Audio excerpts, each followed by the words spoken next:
At the beginning of my speech, I want everyone to close their eyes. First, imagine if your hands were tied up by chains. Try moving them. You can't. Then, imagine if your legs were wrapped around by chains. Try moving forward. You can't. As much as there are physical chains that stops us from moving forward or moving around, there are also mental chains. Chains we find ourselves wrapped around. Chains that stops us from moving forward and growing as a person. For me, my chains were the chains of perception. It was the constant fear that people would judge me. It was the fear that people would say bad things about me. It was the fear that people would perceive me in ways I didn't want to be perceived as. I had the chains of perception. Standing here, giving a TED Talk, is such an unforeseen thing for me, especially for my 10-year-old self. Not because I dislike public speaking, but because I always feared the audience. I feared that they would be sitting in their seats and silently judge me. I feared that as they were sitting in their seat, they would perceive me in ways I didn't want to be perceived as. I feared the perception of other people. Unfortunately, for 4th grade at Kimse, it was mandatory for all students to go on stage and give a speech. At that moment, I was intrigued by the opportunity of being able to go on a stage and tell the whole audience of what I was passionate about. But as soon as I walked on that stage, as soon as the first word came out of the microphone, out of my mouth and transmitted to the microphone, I froze. My mind went blank. This was because the only thing that was in my mind was all of the possible ways that people could make fun of me. All of the negative things that people could perceive me as.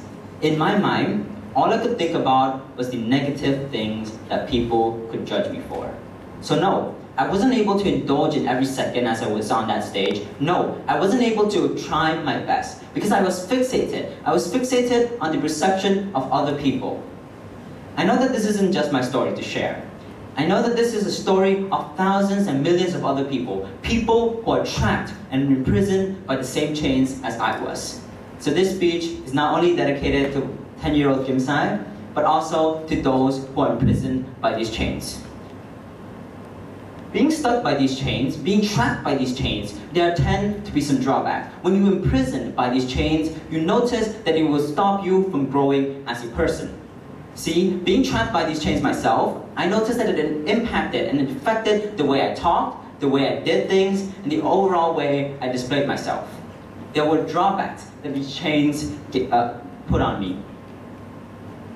The first thing that I noticed was that it affected the way I expressed myself. I had a hard time in loving who I was. I had a hard time in expressing who Kimse really is. This is because I wanted to look a certain way. I wanted to act a certain way so that people wouldn't judge me. So I had a hard time loving myself physically. It came in small things. Things like my hair, my eye, my hand, and even my height. But it transitioned. It transitioned to how expensive my clothes was. It transitioned to the brand of watch I was wearing. It transitioned to how expensive the bag I wore. All of these things were the way I expressed myself, yet it was limited due to the fear of perception. I lost who I really was. I lost the ability to express myself. The second thing that I noticed was that I lost passion. I dropped out on a lot of things that I had passion in. Things like debating, things like public speaking. I dropped all of it, not because I no longer liked doing it, but because I hated when I was doing these things. People would make fun of me. People would judge me, and people would perceive me in ways I didn't want to be perceived as. So I dropped them. I prioritized the perception of other people over what I was passionate about. I dropped all of these things purely because of the hatred of hearing perception of other people. I hated hearing the judgment. The third thing is that I noticed that I was always staying inside my bubble. This meant that I took fear in stepping out of my own comfort zone. I took fear in being in a place of uncomfortability or a place of uncertainty. I made sure that I only talked to the same 3 friends I had. I made sure that I would always follow the same routine just so my routine wouldn't face any form of uncomfortability. This is because I knew that if I tried to talk to someone new, they would probably judge me. And if I tried to do something and I don't perfect it, then people would start talking. So this was when I limited myself. I limited who I could be. I limited the potential by staying inside my bubble. So let's rewind a bit. Let's walk back. Why did I care so much about what people thought of me? Why do we care so much about what people think of us? Why are we trapped by the chains of perception?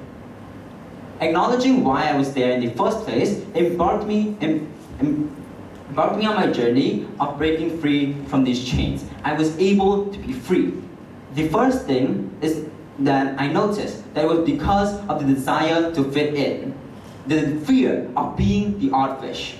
The desire to fit in is insatiable, especially in our society, a society that revolves around being social at all times. We have the urge, we have the desire to feel as if we're accepted by our social circle. Because if we don't feel accepted, then we feel exiled, we feel as if we're not one of them.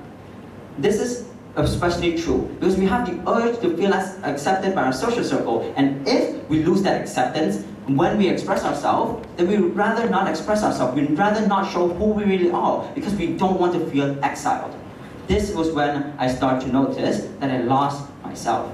I didn't know who I was because I wanted to fit in rather than being who I was. The second thing is because of the need to be in control, the want to be in control, right? This is especially true in all areas of our life. It is part of our human nature to want to be in control, whether if that's home, at school, or at work. We like to be in control. But that's so scary, right? Because we can't control what people think of us. We can't control how people perceive us to be. And that's why we're so scared. That's why we care so much about what people think of us, because we can't control. We fear that people will think of us in bad ways, that people will perceive us in bad ways. That's why we're so scared. But moreover, I think we're also scared of the narrative that spreads around. Because when there's perception, there will be narrative that will be formed. People will start saying things that we don't like to hear. This is why we're so scared. Because when perception is formed, narrative is spread, leaves us to wonder if we really are as bad as what people say.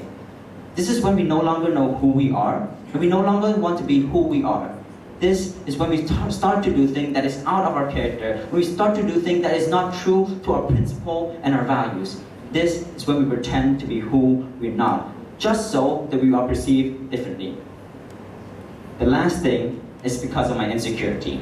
The reason I hated hearing bad things said about me, it was because that it triggered my insecurity. But now, I learned how to step out of my comfort zone. I learned to do things just because I learned to do things that I've always wanted to do, right? Because at the end of the day, you're still doing it for yourself. You should go talk to that person you've always wanted to talk to. You should go talk to the principal. You should go talk to everyone. You should go do all of these things that you've always wanted to do. Step out of your comfort zone. The key way to do this is to ask yourself, who cares? Because at the end of the day, you're doing this for you. So, who cares? Who cares if your friends laugh at you? Who cares if your teacher wants to laugh at you? Because at the end of the day, it is your happiness and your validation that matters. Be happy. Be proud of who you are. My last message to those who are trapped and imprisoned by the same chains as I was is that I know that a lot of the things I've said in this speech is rather easier said than done. I know that it's hard. It's not going to be easy to break free from these chains. I know that it's hard to just give up what you've been doing this whole time. I know that it's hard to just suddenly stop care. I know that it's hard to just put less value in what people think of you. But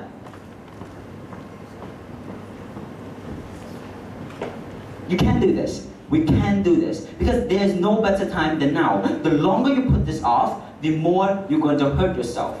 You can do this. Believe in your ability to break free from these chains. Even if you face any form of difficulty, never give up. Because know that it is your happiness that matters. Oh.